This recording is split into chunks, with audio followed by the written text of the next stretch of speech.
Marah, ya, semua orang berhak marah karena hakikatnya manusia memiliki standar emosi masing-masing. Tergantung bagaimana cara mereka menginterpretasikan amarahnya. Maksudnya bagaimana? Ya, marah itu kalau nggak diluapkan pasti dipendam saja dalam hati. Dua hal ini memiliki perspektif yang berbeda. Nah, pertanyaannya, bagaimana dengan emosi yang diluapkan? Tentu saja akan berpengaruh pada diri kita sendiri maupun orang yang menerima luapan emosi kita. Lalu bagaimana pula dengan emosi yang kita pendam dalam hati? Itu justru akan membuat kita lebih terlihat bijaksana dan selalu akan dihormati oleh orang lain.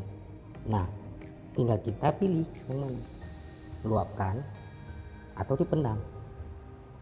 Jadilah pribadi yang disegani, bukan pribadi yang ditakuti orang lain. Nah, misalnya gini nih, di kantor setiap pagi pasti ada meeting kan.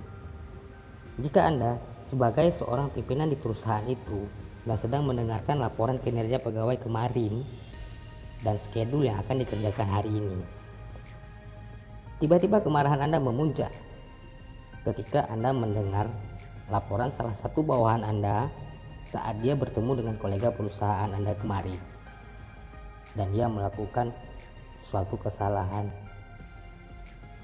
Nah, apa yang akan Anda lakukan? Langsung meluapkan kemarahan atau dipendam dulu sampai meeting selesai?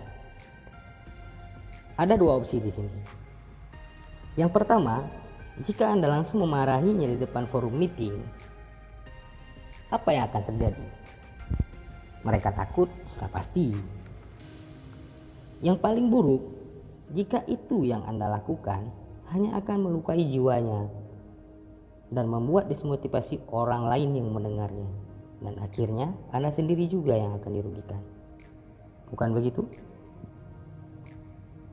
Lantas, opsi yang kedua bagaimana?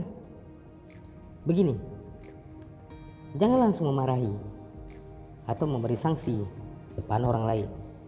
Tentunya di kantor Anda ada HRD departemen.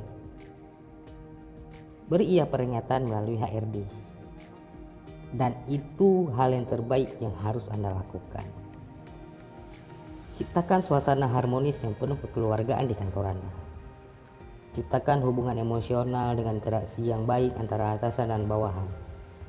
Beri mereka motivasi, beri mereka semangat. Karena apa? Karena mereka lah yang mencari uang untuk Anda dan perusahaan Anda. Bukankah berarti Anda telah memetik hasil yang indah jika itu yang Anda lakukan? Ini realita. Anda dan perusahaan Anda kaya karena mereka.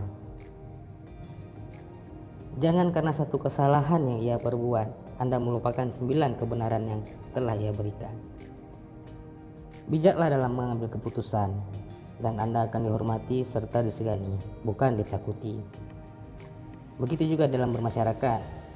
Jika kita seorang yang berkepribadian baik, sudah pasti kita mampu menempatkan diri di dalam masyarakat, tidak memandang jabatan ataupun status sosial. Kita harus bisa berkamuflase dengan lingkungan di mana kita berada, dengan tidak memaksakan lingkungan mengikuti kehendak kita. Dengan begitu, kita akan terhindar dari rasa tinggi hati sebagai pejabat ataupun status sosial kita. Memang tidak semudah itu memendam amarah, emosi, dan rasa kecewa terhadap suatu kesalahan, baik dalam keluarga kita, masyarakat, maupun di lingkungan kantor. Dan yang harus kita ingat, ketika kita marah kepada siapapun, walaupun nanti mereka telah memaafkan atau kita saling memaafkan, namun bekas itu tetap tidak bisa hilang. Ayo, tahan amarah kita. Jangan sedikit-sedikit kita marah. Salah sedikit kita marah. Ketika mereka melakukan kesalahan, tegurlah dengan kasih sayang. Jangan dengan marah-marah. Karena marahnya orang yang mulia bisa terlihat dari sikapnya, dan marahnya orang yang bodoh terlihat dari ucapan lisannya. Imam Syafi'i. Semoga kita bisa menjadi pribadi yang baik. Amin.